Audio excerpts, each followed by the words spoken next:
यति नै टल्केछ नि के गर्नु।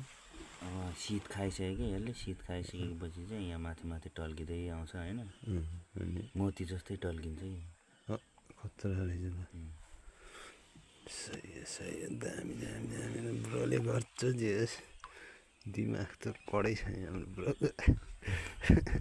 हुन पऱ्यो नि होइन, हुन्छ कि भनेर गर्न खोजिया हो होइन। ट्राई गर्नै ठुलो कुरा कि।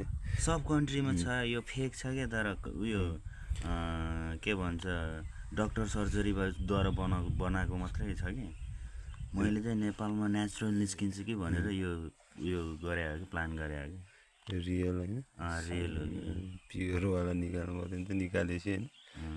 यसलाई डक्टर सर्जरी गरेर फेक निकालिदिन्छ कि,